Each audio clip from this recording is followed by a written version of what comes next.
Hello everyone, my name is Shikha Chandrasekhar and today I'll be presenting my paper titled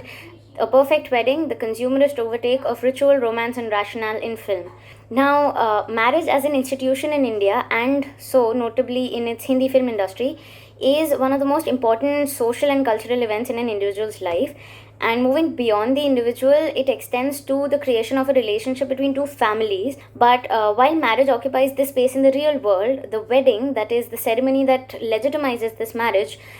in the real world of Bollywood, this is a celebration of exaggeration, extravagance, and excess. And these three words basically sum up what the Indian Bollywood wedding film is all about. This happens while also showcasing, quite unabashedly, I must add, the commodification of the wedding as an event and as a ceremony. So, as a result, here's where one can apply the concept of Adorno and Horkheimer's culture industry, where I claim that Bollywood wedding films are a function of that, which works in two ways. Firstly, it provides a sort of hollow pleasure upon viewing these films. But secondly, and importantly, it creates this sort of psychological need that an audience member or a viewer has to create their own identity according to what is represented in the film as the idea of the perfect, quote unquote, perfect wedding film or the perfect wedding essentially. And this need, the psychological need that is created, can only be satisfied when one consumes the wedding as a product. Now, through this paper, I have attempted to determine the relationship between the wedding film as a construct and as a genre, and the change in the wedding ceremony becoming a product in society, where different rituals which are associated with a wedding create a formula for a quote unquote perfect wedding, where a consumer of this media adopts this perfect wedding when he performs the wedding in real life. For the purposes of this paper, I have chosen the given films, namely Hum Aapke Hain Kaun, Hum Saath Saath Hain, Band Baja Baarat and Shandar. Now, taking the first film head on, Hum Aapke Hain Kaun, it was one of the first few movies that released in the late 1990s along with Hum Saath Saath Hain, which kind of created this idea of the Indian wedding being a consumerist carnival, and it sort of peddled that idea to an international audience as being the representation of an Indian wedding. What is to be noted is that in the representation in this film and Hum Saath Saath Hain, there is extremely elaborate clothing for all the characters where their economic means or their economic conditions are not really given too much of importance, and the film celebrates this kind of extravagance in terms of attire, jewelry, decorations that are attached to the idea of a wedding itself. A kind of special importance is given to kinship relations that occur as a result of the coming together of these two families in the wedding. Now, then moving on to Hum Saath Saath Hain in 1989. Now, the Bharat is a typical trope of the Indian wedding film where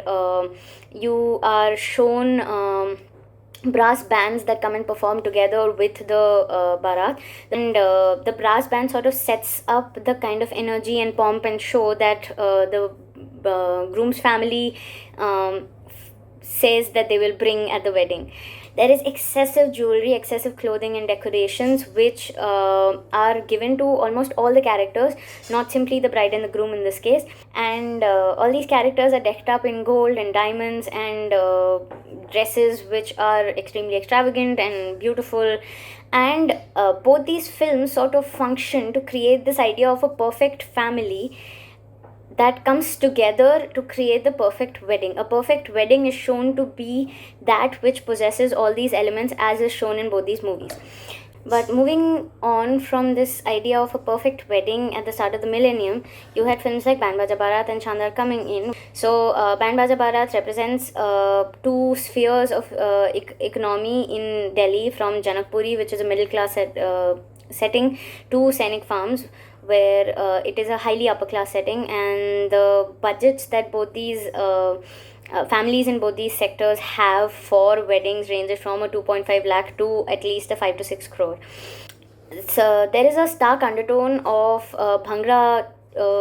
music to the soundtrack of this film, where because of this music and through the fact that the movie and the weddings are based in Delhi, it kind of creates this idea of a Punjabi wedding being the end all of the Indian Bollywood wedding experience. which is again noted in Shandar. Shandar also included the Sindhi community, which is a North Indian community, but this wedding was shown in an international setting, so there was a lot of exaggeration and a lot of excess that this movie as a result presented. Now, even in the representation of its first song, its title song called Sham Shandar, the song is a Bharat song, and it portrays yet another trope of the Indian wedding, which is light carriers along with the brass band. And what is to be noted here is that there is a repetition of this formula of the typical North Indian wedding or the Punjabi wedding rituals that are included in the Indian wedding film conception. So you had the wedding planner, that is Shahid Kapoor in this movie. The wedding planner's itinerary, including all these rituals,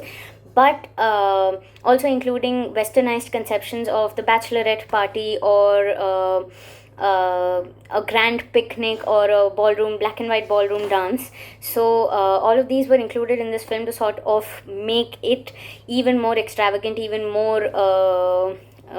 consumerist in its approach than previous wedding films had done. Now we come to part 2, where I discuss what effect they have on an audience that runs into millions of viewers and is often, more often than not enough, not media literate enough to critically look at the media they're consuming in order to realize, as I mentioned, the hidden agendas and underlying connotations that this kind of representation has. So, starting with gender, we can clearly understand that there is a very skewed representation of gender in film, where the female character may often be relegated to a secondary position in comparison to the male, and even if representation is adequate, the kind of depiction that is given is extremely stereotypical and banal in the kind of social roles that the females and the males portray in these kind of films. And while this representation has undergone a change when it comes to movies like Band Baja Bharat and Chandar, the female again is given a very stereotypical space in the narrative, where it leads to the creation of this idea of the female being an extremely emotional person, someone who is demure and weak. And where this representation becomes problematic is when it ends up reinforcing and reiterating the patriarchal tropes that already exist in society. And one can easily understand how, through psychological behaviorism, what one sees in film and what one sees as being validated and rewarded in the film is what one ends up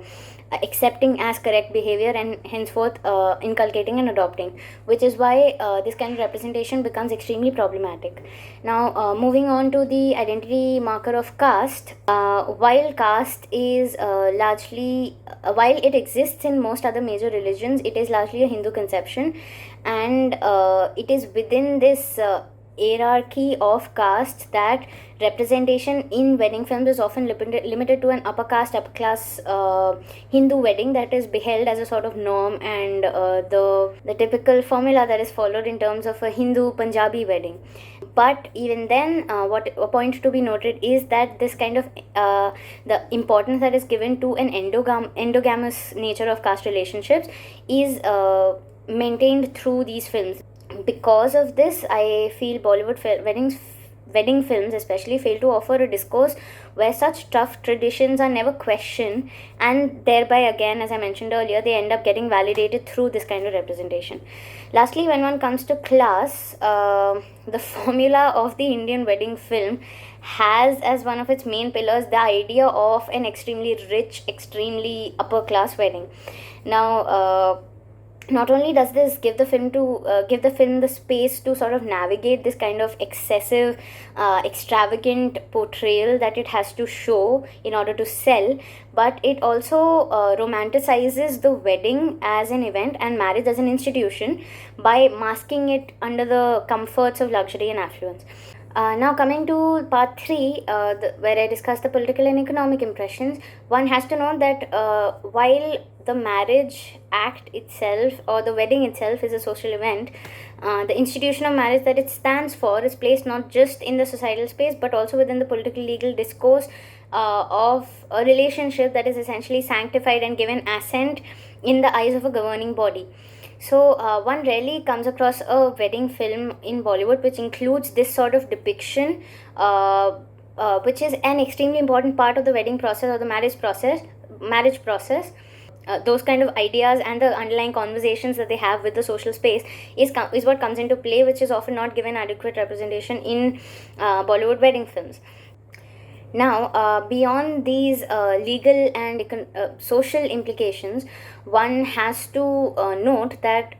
the wedding representation offers this sort of consumerist culture where, as I have noted, the idea has moved from conception in a wedding to conception of a wedding, where falling back on the Frankfurt School, one can say that the representation of wedding in film has contributed to it being rendered as a product in the industrialization of this cultural event, essentially. And what would earlier have been a simple community celebration of an important life event, it has now become a conscious attempt to use this extravagance and this noticeable consumption to again assert a class conscious identity. Now, the wedding ceremony and the various rituals that are subsumed under it, they range from decorations, gifts for attendees, the paraphernalia associated with the wedding, such as the Mangal Sutra, the jewelry, etc., which is involved in a Hindu Bollywood wedding, which is the typical wedding that is portrayed, to the clothes for the wedding itself. And why this fares poorly for the audience member is that it leads to the creation of this normative perfect wedding, again, that requires and warrants such excessive spending, extravagance and excess, by and thereby gets validation by having this upper class echelon adopting these readily into their wedding themes and marriage styles. And lastly, I'd like to discuss the idea of the wedding planning industry as a service product offered by the wedding industry, where wedding planning essentially rests on the contention that the labor that sort of goes into organizing and curating a wedding is a process that is far too stressful and difficult and expensive for a family to manage without the wedding planner themselves. So it does have a certain